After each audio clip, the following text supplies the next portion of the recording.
అదే RTV app వార్తల్ని క్షణాల్లో చదివే అవకాశం ఉంటుంది. ఒక న్యూస్ పేపర్, ఒక టెలివిజన్ ఛానల్ మీ చేతుల్లో ఎప్పుడూ ఉంటాయి. ఈ సంవత్సరంలో పేదలందరికీ ఇళ్ల స్థలాలు ఇవ్వడం కోసం సర్వే చేశారు. ఆ సర్వేలో గుర్తించినటువంటి పేదలందరికీ చెల్లోపల్లి లేఅవుట్ ప్రాంతంలో అందరికీ ఇల్లు ఇచ్చి అక్కడ నివాసం ఉండేటట్టుగా ప్రభుత్వం నిర్ణయించింది. కానీ 18 సంవత్సరాలు అయిన లేఅవుట్ ఏర్పాటు చేసి కాలేజీలో ఇళ్ల స్థలాలు ఇచ్చారు. ఇప్పటి వరకు అక్కడ ప్రధానమైనటువంటి సమస్య పరిష్కారం కాలేదు. ఎందుకంటే అక్కడ పేదలు ఇల్లు కట్టుకోవడానికి సిద్ధంగా ఉన్నారు. ఎందుకంటే టౌన్లో విపరీతమైనటువంటి బాడిగలు పెరుగుతూ ఉన్నాయి.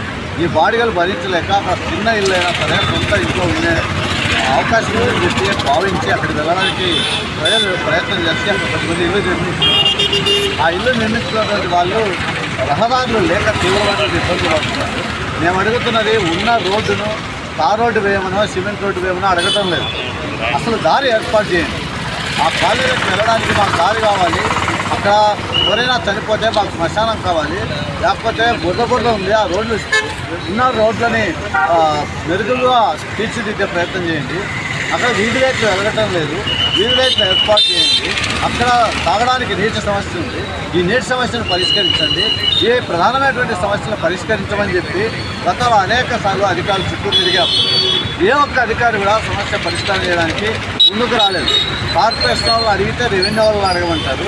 రెవెన్యూ వాళ్ళు అడిగితే హౌసింగ్ వాళ్ళు అడగమంటారు. వీళ్ళు ముగ్గురు ఒకరి మీద ఒకరికి ఎత్తి తప్పించుకుంటున్నారు. నేను చెప్తున్నాను జిల్లా అధికార యంత్రాంగానికి, మీరు ఈ రహదారి సమస్యను పరిష్కరించకపోతే మీరు ఎక్కడైతే పర్యటన చేస్తారో ఆ ప్రాంతాల్లోనే మిమ్మల్ని ముట్టడిస్తాం, అడ్డుకుంటాం, వారణకల్లో తీవ్రమైనటువంటి పోరాటం చేస్తాం. మేము అడుగుతుంది గొంతె ముక్క వరకులేం కాదు. మేమేమడుగుతున్నాం, దారి వెడగొట్టండి, దారి ఏర్పాటు చేయండి. ఆ దారి ఉన్నా మేము వెళ్ళి ఇంట్లో సంసారం చేస్తామని చెప్తుంటే మీరు ఎరకనటువంటి పద్ధతిలో నిర్లక్ష్యం చేస్తున్నారు. మీరు ప్రభుత్వ జీతాలు తీసుకుంటున్నారు. ప్రభుత్వం ఇచ్చేటువంటి జీతాలు ప్రజల నుంచి పన్నులు కట్టిన డబ్బులు ఇవి అని మీరు మాత్రం ప్రజానికానికి సమస్యలు పరిష్కరించడానికి సిద్ధంగా లేదు. మేము ఈ సమస్యను వదిలిపెట్టాం. కాబట్టి అధికార యంత్రం ఆలోచించాలి.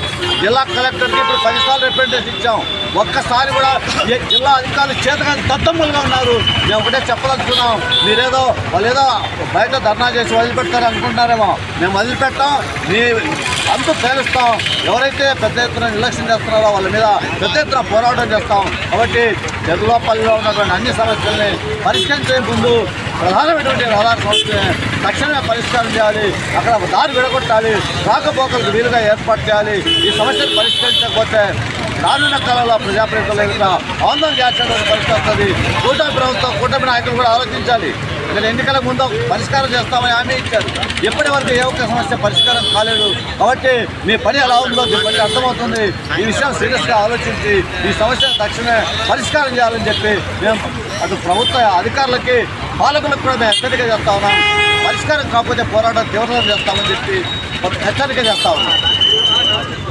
మరిన్ని వీడియోస్ కోసం ఛానల్ ని సబ్స్క్రైబ్ చేయండి. లేటెస్ట్ అప్డేట్స్ కోసం వాట్సాప్ ఛానల్ ని ఫాలో చేయండి. అండ్ లింక్ డిస్క్రిప్షన్ లో ఉంది.